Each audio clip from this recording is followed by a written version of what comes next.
Star Trek The Next Generation Season 1 on Blu-ray, episode Datalore. 2 datas. This is an awesome one.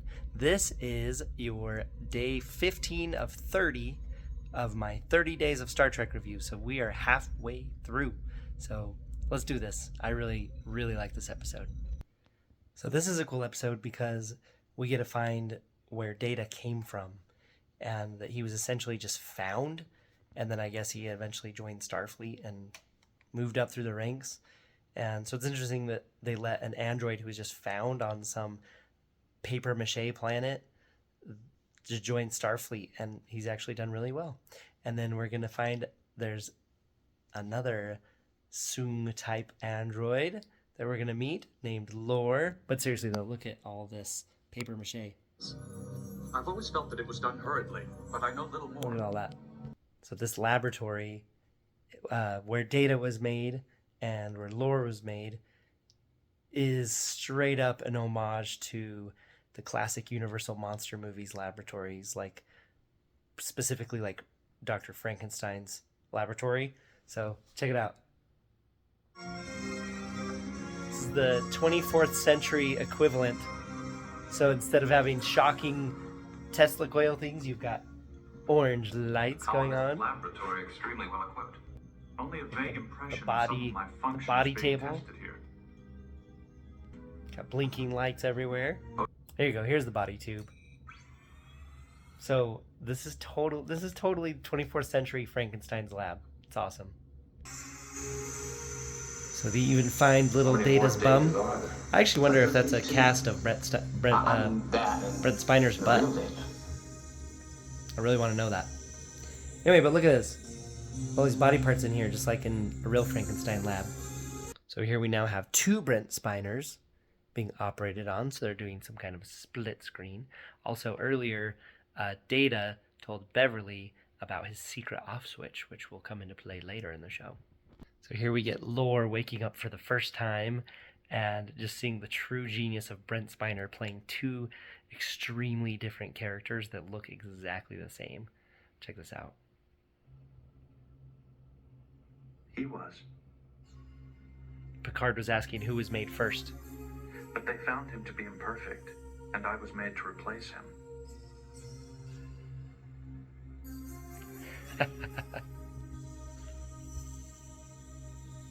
We're gonna learn his name.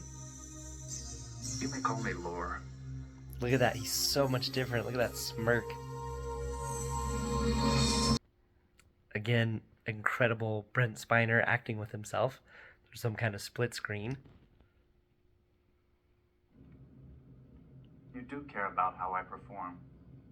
I pledge to be worthy of your teaching, my brother. Listen to this. Try not to be jealous of my abilities. I think they got an emotional response out of Data. So much awesome synthesized music in this episode. So listen, so I think there's more of Spock in Data than Data would like to admit. I wonder if Data even needs the emotion chip, because I swear he's like Spock, and like he has like little bursts of emotions come out, and I think Lore just got an emotion out of him saying he's gonna be, don't be jealous. So I don't know. Anyway, obviously he's the Spock character fulfilling that Spock role of this series. But sometimes I do watch Data and I'm like, there's a little emotion in there. You may not know it, but there is. Here's like a straight up profile shot.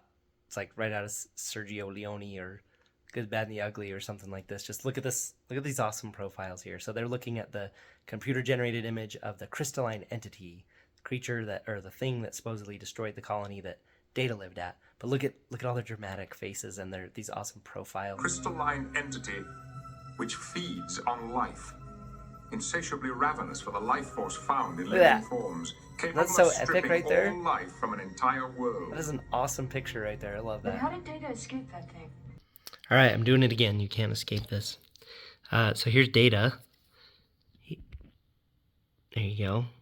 Strength 12, cunning 12, integrity 8. He's got all these cool skills.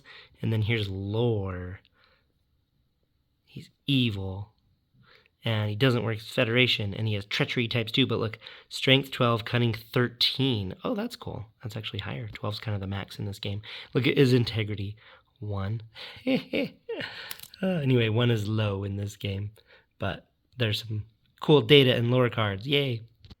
All right, just because I can't help it and it can't be overemphasized, Brent Spiner is incredible. Especially look at this part right here. He has like muscle twitch control. You see that? Isn't that awesome?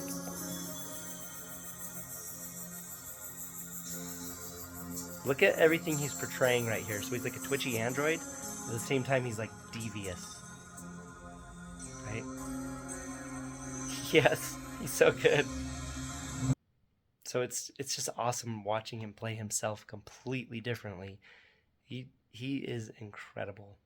So we have some Wesley moments in this episode, some classic lines about Wesley, where he has an observation about something and no one wants to hear it. But shut up, Wesley.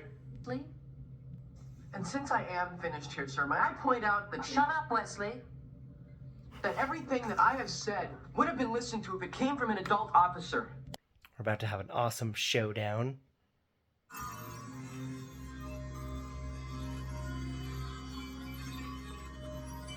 Very good. You've understood perfectly so far. I'm the real Data. No, I'm the real Data. No, I'm the real Data. No, I'm the real Data. I'm Lore. Okay, Jacob, so you're totally right. They're straight up explaining the helm thing that I was asking. I think in the very recent episode, what direction and what mark and what that actually means. Control is here, with the ship's heading being given in measurements we call degrees. 360 of them in a full circle this way. So, degrees in a circle. On the nose. Which separates it from another full 360-degree circle this way on a right angle to this one. Nice. So by ordering a heading so many degrees this way and so many this way, the ship can travel in any direction. Exactly. So, that makes sense that you would have go any directions, but I guess it's just 360 degrees. So you say, like, 360 or 0, I guess would be the same. Mark. So it's like that's staying there, and then it's like, and we're going to go. So 360 would probably be up at this point. Be like, we're going to go 90, or, well, that'd be the same. 180 or something. I don't know. It's interesting. So 3-dimensional travel, obviously, because they're in space. So it's cool seeing them explain this, and I was just asking that in the last episode. All right, well, Datalore from Season 1 is a great episode and introduces an awesome villain.